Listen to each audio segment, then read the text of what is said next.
اعوذ باللہ من الشیطان الرجیم بسم اللہ الرحمن الرحیم الف لام میم ذالک الکتاب لا ریب فیہ ھدی للمتقین.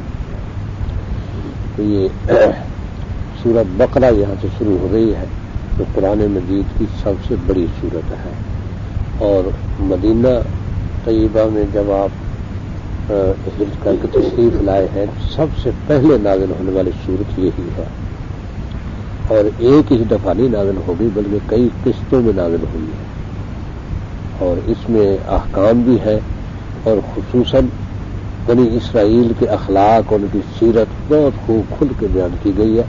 یعنی اصحاب موسیٰ، اب ایک تو اصحاب محمد، ان کی تعریف قرآن میں اتنی آئے گی کہ آپ حیران رہ جائیں گے. اتنی تعریف اللہ نے کی ہے ان کی، اتنی مدح کی ہے، اور عالم الغیب والشہادہ ہے، اسی نے پیدا کیا ان کو. اللہ سے کیا چیز چھپی ہوئی ہے، کیسے اللہ تعالیٰ ان کے کتنے پیار سے سیرت بیان کرتے ہیں. اور اصحاب موسیٰ جو تھے ان کا بھی آپ مقابلہ کر لیں گے، ان کی سیرت کیا آتی ہے. تو کیونکہ آگے نبیوں کا تانتا بندھا ہوا تھا، تو موسیٰ علیہ السلام کے بعد اور نبی آ جائے گا تربیت کرنے کے لیے، اس لیے موسیٰ علیہ السلام ہی کا اسوہ آگے منتقل ہو اس کی ضرورت نہیں تھی. اسی قوم تک، بس اسی قوم کے لیے تھے موسیٰ علیہ السلام، اسی کو سنوارے. اور وہ اتنی بگڑی ہوئی تھی کہ صبری نہیں. موسیٰ علیہ السلام کی زندگی میں تو صبری نہیں، وہ تو صاف جواب دے کے بیٹھ گئے کہ جب پیو تو رب جا کے لڑو، ہم تو یہ بیٹھے ہم سے لڑا جاتا. یعنی گھر بیٹھے بیٹھے دے دو جو کچھ دینا ہے بس. اور کتنے احسانات موسیٰ علیہ السلام کے، کیسے موسیٰ علیہ السلام نے فرعون کے جنگل سے انہیں نکالا، کتنا ظلم ان پر ہو رہا تھا، سب اللہ تعالی جل شان اس صورت میں بتائیں گے. اس کے بعد پھر احکام بھی آئیں گے اس صورت میں. تو شروع ہے الف لام میم، 3 حرف الف اور لام اور میم. ان کو حروف مقطعات کہتے ہیں. مقطعات قطع کے معنی ہوتے کٹ جانے کے. مقطعات جن کو کاٹا ہوا ہے، یعنی الگ الگ کر دیا، ملایا نہیں ان کو. لکھنے میں تو ملے ہوئے ہیں لیکن جب پڑھیں گے ان کو تو الگ الگ، الف الگ پڑھیں گے، لام الگ، میم الگ، ملانا نہیں ان کو. یہ ہے مقطعات، کٹے ہوئے حروف. بہت سی صورتوں میں شروع میں آئے ہیں 1 سے لے کر 5 تک. ایک ہے جیسے صاد اور نون، قاف. اب 3 صورتوں کے شروع میں ایک ہی ہے بس. 2 ہے یہی یاسین، تاسین، حامیم، یہ 2 ہے. 3 ہے جیسے یہ آ گیا الف لام میم، یہ الف لام را، یہ 3 آ گئے. اور 4 ہے جیسے الف لام میم صاد، الف لام میم را، یہ 4 آ گئے. 5 ہے جیسے ہا میم عین سین قاف، کاف ہا یا عین صاد، یہ 5 آ گئے. بس 5 سے زیادہ نہیں ہے. یہ 1 سے لے کر 5 تک. اور تمام صورتوں کے شروع میں نہیں آئے. بہت سی صورتیں ہیں کہ ان کے شروع میں نہیں ہیں یہ. اب اور پھر یہ ہے کہ قاری حضرات جانتے ہیں کہ تجوید کے لحاظ سے حروف کی جتنی قسمیں ہیں ان میں سے آدھی قسمیں آئی ہیں، اور کل 28 حروف ہیں عربی کے. الف با تا سا 28 حروف ہیں، ان میں سے 14 آئے ہیں پورے. یہ بھی اللہ کا کوئی راز ہے. یعنی جتنی صفات ہے حروف کی تو ہر صفت میں سے آدھے. جیسے مثلا حرف حلقی ہے، وہ 6 ہیں، ان میں سے 3 آئے ہیں. اسی طرح جتنی بھی قسمیں ہیں ان میں سے آدھے آدھے آئے ہیں. تو معلوم ہوا کہ اللہ کا خاص راز ہے. مانا نبی صلی اللہ علیہ وسلم نے بتایا نہیں، صحابہ نے پوچھے نہیں. لیکن صحابہ کو روک دیا گیا تھا کہ جب قرآن نازل ہو رہا ہے تو سوال نہ کرنا، کیونکہ اللہ تعالیٰ تمہاری دینی ضرورتوں کو جانتا ہے. خود اللہ تعالیٰ تمہاری ضرورتیں پوری کر دے گا، تو خود نہ سوال کرنا. لیکن صحابہ نے ان سے سوال نہیں کرتے تھے. سورہ بقرہ میں آئیں گے چند سوالات جو صحابہ نے کیے، ان کے اللہ تعالیٰ نے جواب دیے. اس کے بعد روک دیا کہ آپ سوال نہ کرنا. اس لیے صحابہ کہتے ہیں کہ ہم منتظر رہتے کوئی دیہاتی آئے، کیونکہ وہ تو آئے گا ہی پوچھنے کوئی چیز، وہ سوال کرے گا تو ہم بھی پھر سنیں. یہ انتظار رہتا تھا. اس لیے صحابہ کا طریقہ سوالات کا نہیں تھا، بس خاموشی سننے کا تھا. ان حروف کے بارے میں صحابہ نے سوال کیا نہیں، نبی صلی اللہ علیہ وسلم نے بتایا نہیں ان کے معنی کیا ہے. لہذا یہ ایسا راز ہے کہ جو امت کے علم سے باہر ہے. اللہ ہی جانتا ہے کہ یہ حروف اس طرح سے اللہ تعالیٰ قرآن کے سورتوں کے شروع میں کیوں لائے. اتنا ضرور معلوم ہے کہ ان حروف میں کوئی خاص برکات ہے، کیونکہ 28 میں سے 14 لائے ہیں تو معلوم ہے کہ یہ 14 حروف خاص برکتوں والے ہیں. اس لیے بعض حضرات انہی کا تعویذ لکھ کے دیا کرتے کہ بڑی برکتوں والے حروف. ذالک الکتاب، یہ کتاب جو تمہارے سامنے ہے اب، یہ کتاب ذالک الکتاب لا ریب فیہ، اس میں شک کوئی نہیں، کیونکہ لوح محفوظ میں لکھی ہوئی ہے اس لیے کتاب ہے. یہاں تو آ کے لکھی گئی نا، جب آپ نے تلاوت فرمائی، آپ پر وہی نازل ہو گئی تو آپ نے تلاوت فرمائی تو بعض صحابہ نے اپنے طور پہ لکھ لی اور بعض صحابہ کو بلا کے آپ نے لکھوا لی، اس طرح لکھی گئی. ہاں تو یہ کتاب ذالک الکتاب لا ریب فیہ، اس میں کوئی ریب، کوئی شک والی بات ہے. جس پر ریب وہ شک ہوتا ہے دل میں کھٹکے، یہ تو ہم شک پڑتا ہے جیسے کہ پتہ نہیں آج چاند نظر آیا یا نہیں آیا، ابھی صرف شک ہے کہ وہ انہیں آج آنا تھا آ گئے ہیں، پتہ نہیں شاید آ گئے ہیں یا نہیں آئے، یہ شک ہے. لیکن دل میں کھٹکنے والا ریب، اس کو ریب کہتے ہیں کہ بات تو کہی جا رہی ہے کہیں دھوکہ ہی نہ ہو. یہ بات کھٹکتی ہے، یہ بات ہے، ایسی کوئی چیز نہیں ہے کوئی دل میں کھٹکے تو یہ کیسے صحیح ہو سکتی ہے. یہ جو بات کہی گئی یہ کیسے ممکن ہو سکتی ہے، اس میں کوئی دھوکہ ہے. اب ہمارے سامنے ایسے حالات آتے ہیں، ایک شخص آ کے بڑے دعوے کرتا ہے اور یہ سمجھتے فرادی نہ ہو تو بات اس کی بڑی اچھی ہے، اس میں دل مائل بھی ہوتا ہے، پھر ڈرتے ہیں ایسا نہ ہو کہ ٹھگے جائے. اور یہ ہوتا ہے، بڑے ٹھگ بھی ایسے ہوتے ہیں، ٹھگے جاتے ہیں لوگ. یہ تردد والی بات جو ہے نا یہ ریب کہلاتی ہے. تو قرآن وہ کتاب ہے جس میں ریب نہیں، کیونکہ شک تو اس سے کم درجے کی چیز ہے نا، تو ریب نہیں ہے. تو جب ریب نہیں ہوگا تو شک کا پھر سوال ہی پیدا نہیں ہوتا. اس لیے لا ریب، اس میں کوئی ریب نہیں قرآن میں. اور ھدی للمتقین، ہدایت ہے متقین کے لیے. ویسے دوسری جگہ کہ ھدی للعالمین، تمام جہانوں کے لیے ہدایت ہے. تو یہ ھدی للمتقین مطلب یہ کہ ہے تو سب کے لیے ہدایت ہے، لیتے ہدایت متقین ہی ہے، دوسرے لیتے نہیں ہدایت. پھر متقی ہے وہ قرآن کی طرف متوجہ ہوگا، اس کو ہدایت ملے گی. کیونکہ قرآن سے جتنے مسلمان ہیں، جس نے کلمہ پڑھا ہے اس کو قرآن سے عقیدت ہے، وہ قرآن کا احترام کرے گا. کوئی بھی مومن بے نمازی ہو جیسا ہو قرآن کو بغیر وضو ہاتھ نہیں لگائے گا. اگر وضو نہیں کرنا آتا تو خلاف سے پکڑے گا، دوسرے کہے گا تو کھول، تو بتا مجھے، خود نہیں پکڑے گا. یہ تو ہے جو دل میں قرآن کا اکرام. ایک ہے ہدایت لینا، تو اہل ایمان بھی سارے قرآن سے ہدایت نہیں لیتے، اس لیے متقین ہی بنتے. تو متقین کے لیے ہدایت ہے، ھدی للمتقین. اور متقی تقوی سے ہے.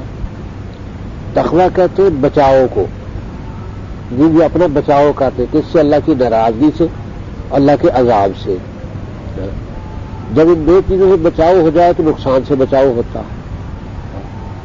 مالی کمی آنا یا بیمار ہو جانا یہ بچاؤ کے خلاف نہیں، کیونکہ یا تو رب چھوڑ دے تمہیں، یہ بچاؤ کے خلاف ہو گیا، پھر بچاؤ کی جگہ نہیں کوئی، پناہ ہی کوئی نہیں. جب رب آپ کے ساتھ ہے، آپ مومن ہیں، رب آپ کے ساتھ ہے، پھر اس میں آپ کو بیماری آئے، مالی تنگی آئے، پرواہ نہیں، وہ ساتھ ہے. اس لیے تقوی ہوگا جب اللہ سے تعلق جڑ جائے، پھر ہے تقوی. اور نبی صلی اللہ علیہ وسلم نے دل کی طرف اشارہ کیا التقوی ہا ہونا، التقوی ہا ہونا، بار بار دل کی طرف اشارہ کیا، التقوی ہا ہونا یہ ہے۔ اس لیے یہ کہ تقوی ہا ہونا دل میں ہے، یہ نیت صاف کرو، نیت صاف ہوگی تو تقوی بنے گا۔ کل ان سے مل کے کہہ دے کہ ہمارے سے درس ہوتا ہے، اگر ہم نے بھی لاؤڈ اسپیکر لگا لیا تو تمہیں پتہ چل جائے گا، یہ نہ کرو تم ایسا پڑھو، لاؤڈ اسپیکر کے بغیر پڑھو سلام، ہمارا درس ہوتا ہے اس وقت، یہ کل بتا دو، نہیں تو پھر پولیس کو کہہ دیا تو پھر بھی تو لاؤڈ اسپیکر ختم کرو گے، پھر جیسے تم ختم کر دو لاؤڈ اسپیکر اس وقت۔ ذل المتقین، تو وہ متقین کے لیے یہ ہدایت ہے۔ تو یہ نیت جتنی صاف ہوگی تقوی اتنا ہی اونچا جائے گا۔ نیت کو صاف کرنا بڑا مشکل ہے، کیونکہ نیت میں مفادات کے کھوٹ آ جاتے ہیں بہت زیادہ۔ نیت کا صاف مطلب یہ کہ آپ کو ہر شخص اپنے جیسا ہی لگے، ہاں جی، کیونکہ آپ اچھے ہیں، نیک ہیں، صالح ہیں، تو ہر شخص یہ لگے مجھ سے تو بہتر ہی ہوگا، ہاں جی، پتہ نہیں اگر میرے بعد نیکی اس میں نہیں ہے تو پتہ نہیں اور کتنی نیکیاں ہیں جو مجھ میں نہیں ہے۔ اگر جو مجھے برا لگتا ہے پتہ نہیں کوئی ایک نیکی ایسی ہے کہ میری ساری نیکیوں پر حاوی ہو اس کے پاس، کیا پتا۔ تو اس لیے تقوی اس وقت آتا ہے کہ جس وقت پھر گویا آدمی میں تکبر غرور نہیں رہتا، جس میں ذرا سا بھی تکبر آ گیا تقوی بن گئی۔ تکبر جو ہے نا یہ تقوی کے لیے زہر قاتل ہے، اس لیے دل سے تکبر تک ہوتی ہے، نہیں تو پھر ہدایت نہیں، پھر آپ ملتے ہیں قرآن ادھر ہی جانا چاہتے بولے کہ اللہ کو باری اتنا ہی بتے تو ہمیں اس کی راہ کرے اللہ کی، اس لیے بندات ہونا پڑتا، تب یہ یقین کے لیے ہدایت آگے تکلیفات میں علم بالغیب، متقی غیب پر ہمارے بڑا چیز ہے یہ جو کہتے ہیں اگر ایمان نہیں ہے لینے کے بعد اٹھیں گے اسی سے آخر ہم کیا قلم تو دیا ہو گئی، جانور جو لاشیں ہے کھا پی گئے کیسے اٹھے ایمان اللہ تو گا، یہ ہے غیب چیز ہماری بڑا ہے، پر اس لیے نا کہ اللہ تعالیٰ ایمان لا جو ہے نا وہ ایمان لا، کبھی کوئی بھی پر ایمان لاؤ مہینے میں کے لیے کھڑا کر تو اسی چیز پہ شاہد اور نہ بکی مل سکتی اس پر سائنس کی ہے ہر علم سے بات لیکن بتی ہے آ رہی ہے لوگ استعمال کر رہے تو اس پر ایمان شاہد سے ہو اس پر اس لیے فرشت کو دیکھ سکتے ایمان کے آخرت کا اظہار کر سکتے کل سے مرنے کے بعد اور ہم آ جائیں حساب کتنا ہے تو نہیں آتا کہ عمل جو کیسے ہو ہماری سمجھ تھی پر ایمان جہنت پر ہی کیونکہ ضریف ہی ہے کہ دنیا میں کوئی بھی چیز نہیں، اس لیے عقل نہیں سمجھتی کہ دنیا کی نعمت اللہ تعالیٰ چند نعمتیں بیان کرتے ہیں وہی عقل سے ماورا ہے، اس لیے جنت دوزخ پر اس نے نبی فرمایا کہ النبیون حق، الجنت حق، النار حق، یہ ساری چیزیں حق ہے، اس پر ایمان وہ ہے جو غیب پر ایمان لاتے ہیں، اس پہ حجتیں نہیں کرتے کہ اللہ تعالیٰ کی ذات یہ ہے کہ بھئی آسمانوں پر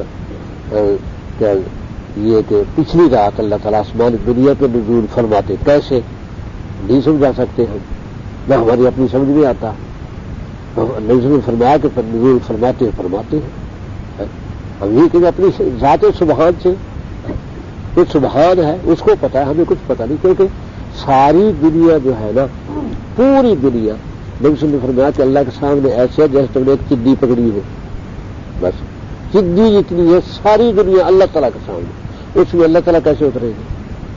اب ایسی چیزیں ہمارے فہم سے بالا ہے، ایمان ہے اس کا، تو نبی نے فرمایا کہ اترتے ہیں اللہ تعالیٰ اور صبح صادق تک کہتے ہیں کوئی ہے مجھ سے بخش مانگنے والا اس کو بخش دوں، کوئی ہے اپنی کوئی حاجت مند اس کی حاجت پوری کروں، اور کوئی ہے مجھے پکارنے والا میں اسی پکار کا جواب دوں، یہ اللہ تعالیٰ صبح تک یہ آواز آسمان سے آتی ہے اور صبح صادق پر یہ ختم ہو جاتی ہے، ہوتی ہے، یعنی یہ پچھلی رات کا وقت جو ہے نا، کہ پچھلی رات کو نصف جب رات ہو جائے، سمجھو 12 بجے نصف رات ہوتی ہے، جب 6 بجے سورج ڈوبتا ہے، 12 بجے 6 بجے آگے نکل آتا ہے تقریباً، اس کے بعد گویا رات کی پچھلا پہر شروع ہو گیا، تو اصل پچھلا پہر شروع ہوگا گویا 3 بجے سے، سمجھ رہے 2 بجے سے، کیونکہ یہ ہے اصل آخری پہر۔ اس میں وہ آسمان سے آوازیں شروع ہو جاتی ہیں، اللہ تعالیٰ کی رحمت نازل ہوتی ہے۔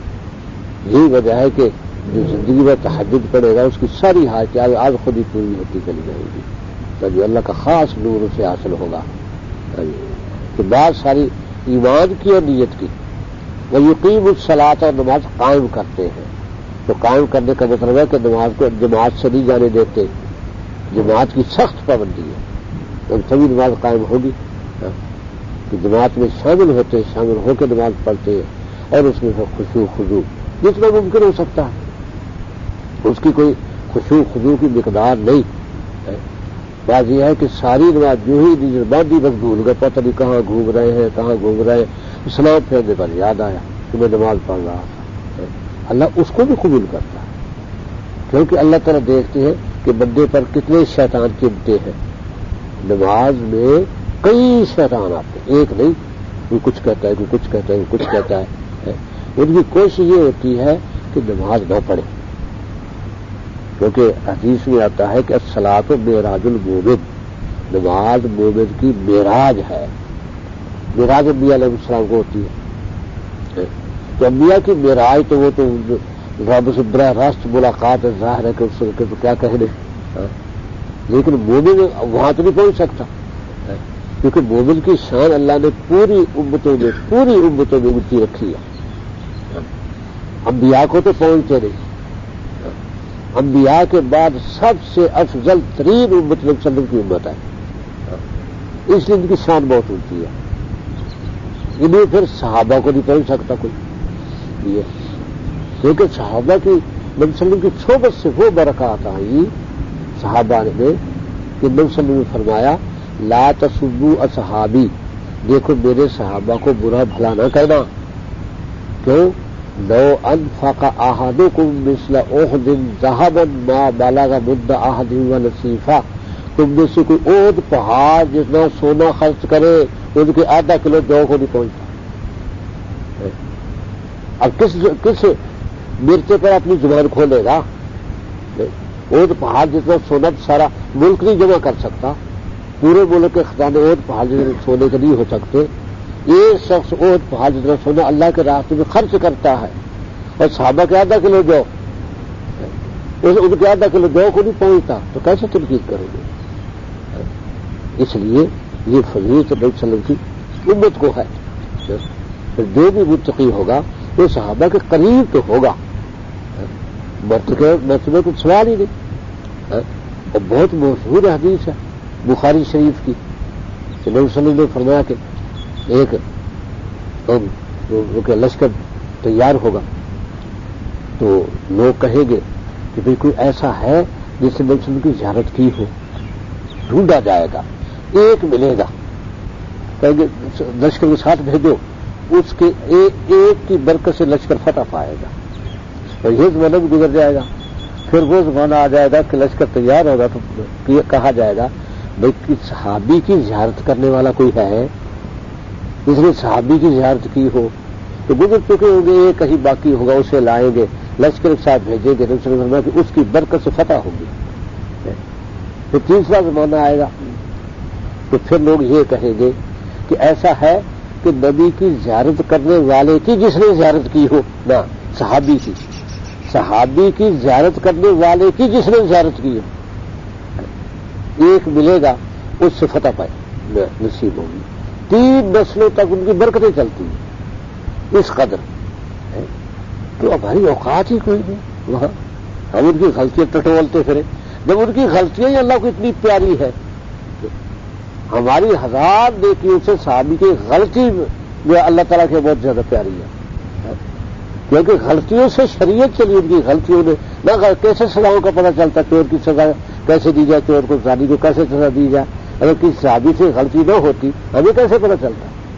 یہ غلطی اللہ کی تقدیر کی طرف سے کروائی جاتی تھی تاکہ اس پہ سزا نافذ ہو اور دین کے اس مسئلے کا پتہ چلے.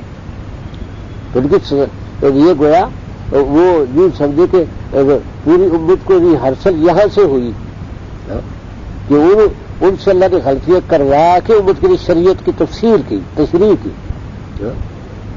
اس لیے جب معاذ اسلمی کو سزا ہوئی ہے تو کسی نے کہا کہ ابو صدیق نے ابو بکر نے کتنا کہا معاذ جانے دے، معاذ جانے کو. نبی صلی اللہ علیہ وسلم اقرار کرتے تھے، نبی صلی اللہ علیہ وسلم کے سامنے ابو بکر روکتے تھے معاذ توبہ کر لے، جا کے اقرار نہ کر، توبہ کر لے، اللہ معاف کر دے. کہ نہیں جی اس کو جس میں آگ لگی ہوئی ہے، وہ توبہ کی بات ہی نہیں سنتا. آخری بار کہا کہ اللہ کے رسول نے آپ کی بات سن لی ہے، چوتھا اقرار نہ کرنا، حد لگ جائے گی، جا کے توبہ کر. وہ چوتھا اقرار بھی کر لیا. پھر آپ نے تفصیلات پوچھی.